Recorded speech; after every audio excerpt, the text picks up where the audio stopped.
The Galactic Harmony Council's emergency session had stretched into its fourth rotation. Representatives from 17 spacefaring civilizations huddled around the luminous table, their varied anatomies from the gaseous Mithrans to the silicon-based Corians, all displaying universal signs of distress. "The data cannot be disputed," announced High Arbiter Zixnara, her translucent tentacles pulsating with anxiety. The holographic display at the center of the chamber showed footage from Earth specifically, a human documentary about predators of the African savanna. Humans evolved as pursuit predators. They lack natural weapons, but developed persistence hunting. They simply chase prey until it collapses from exhaustion. "Horrifying," whispered Ambassador Trill of the Phibian Collective, his gill flaps palpitating rapidly. Most sapient species evolved as foragers or prey animals.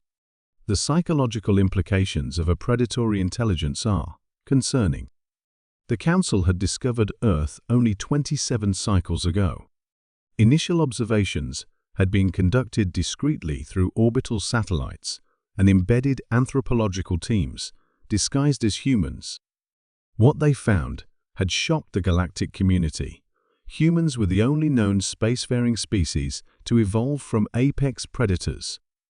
Ambassador K. Tal of the Dravidi Imperium raised a crystalline appendage. "But there are variations in human predatory behavior. Our researchers have identified a subset with significantly elevated aggression patterns and resource consumption. They inhabit a large landmass in the northern hemisphere of the third planet." The holographic display shifted to show a map of Earth, with the United States of America highlighted. "Americans," K. Tal continued, "they possess the most formidable military force on the planet. They consume resources at rates 5 times the planetary average. Their entertainment media glorifies violence. And most concerning of all, they are the only humans to have developed nuclear weapons and actually used them against their own kind." The chamber filled with the equivalent of gasps from various species' respiratory systems. Dr. Eleanor Martinez ducked behind the overturned cafeteria table as another energy blast scorched the wall behind her. The Nevada Research Facility, officially listed as a meteorological station, had been under attack for 17 minutes. Through the shattered windows, she could see the alien craft hovering above the desert floor, a massive translucent orb pulsing with internal light.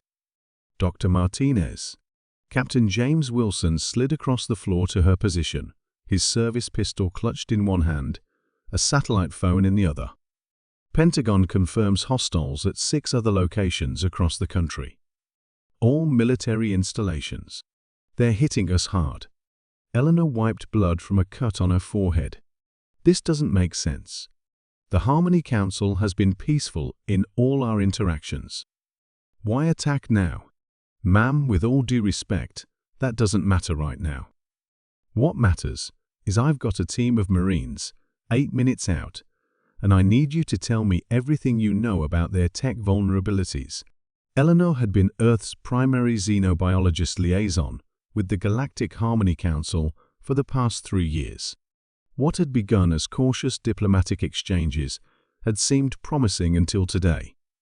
Their ships use a quantum field that's sensitive to certain radiation frequencies. If we can generate a targeted pulse. The building shook as another blast hit closer. Captain Wilson didn't flinch. "Like an EMP?" he asked, already relaying information through the satellite phone. "Similar, but the wavelength needs to be precisely calibrated to." "Doc," Wilson interrupted, his expression intense but controlled. "I need you to explain it so my guys with guns can make it work in the next 7 minutes, or there won't be anyone left to appreciate the quantum physics." In the Harmony Council chamber, the tactical display was showing real-time updates from the Earth invasion. What had been conceived as a preemptive strike against the planet's most dangerous predators was quickly unraveling. "This cannot be," exclaimed Subcommander Vresh as more red indicators flashed across the display. "The humans are counterattacking with primitive projectile weapons. How are they disabling our shield technology? High Arbiter Zix Nara's color had faded to a pale blue. The American response is unexpected. Our simulations predicted at least 30 units before effective resistance could be mounted. The footage from Earth showed scenes that would become legendary in galactic military academies for centuries to come. In Virginia, Navy SEALs had boarded an alien vessel using nothing more sophisticated than grappling hooks and breaching charges. In Texas, civilian ranch owners had formed impromptu militias, coordinating with military units through social media platforms. In California, Silicon Valley engineers had repurposed commercial satellites to disrupt alien communications. But most astonishing was the Nevada situation, where a Marine rapid response team had somehow modified their conventional weapons to penetrate alien defenses based on information provided by a single exobiologist. "These Americans," whispered Ambassador Trill, "they aren't just predators. There's something else entirely." 6 hours after the initial attack, Eleanor Martinez found herself in an underground bunker beneath the Pentagon. The room was filled with military brass, intelligence officials, and scientific advisors, all focused on the woman who had helped turn the tide of the first wave. "Dr. Martinez," General Hayes addressed her, "your insights into their technology saved countless lives today. But now we need to understand their motivation. Why attack after 3 years of peaceful contact?" Eleanor studied the captured alien data that had been recovered and translated.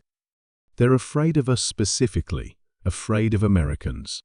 Their research classified humans as predator species, but they identified Americans as apex predators among predators.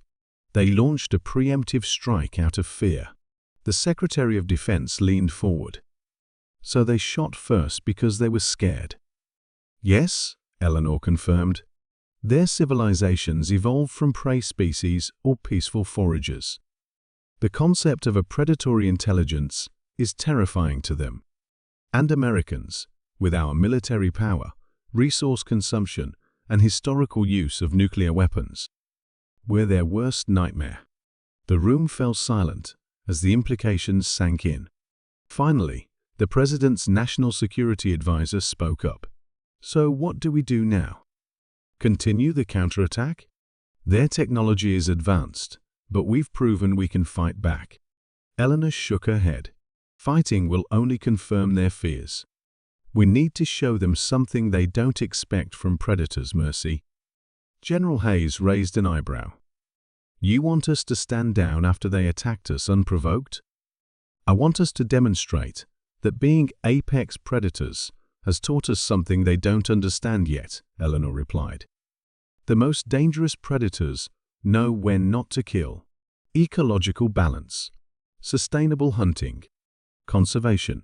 These are concepts we've developed precisely because our predatory nature forced us to learn restraint." 3 days later, Eleanor stood before the emergency session of the United Nations, alien prisoners of war beside her, as a gesture of good faith. The Harmony Council representatives watched via secure transmission as she addressed both humanity and the galactic community. "Yes, humans evolved as predators," she acknowledged. "Americans have built the most powerful military force on our planet.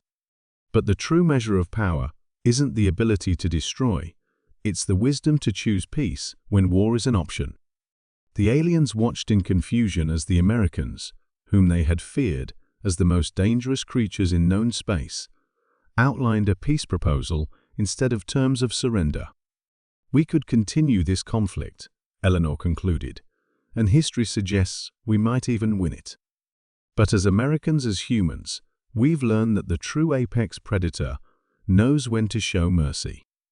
Not out of weakness, but out of strength. The universe is vast and often hostile. We'd rather have allies than enemies." In the Harmony Council chamber, the representatives looked at each other in bewilderment. They had launched an attack based on fear of human predatory instincts, only to discover something far more unsettling. Humans, especially Americans, had evolved beyond their base nature to something potentially even more powerful: predators who had mastered restraint. As peace negotiations began, the galactic community would have to reconsider their understanding of what made a species truly dangerous. Perhaps it wasn't teeth or claws or even nuclear weapons that defined an apex predator, but the ability to choose when not to use them.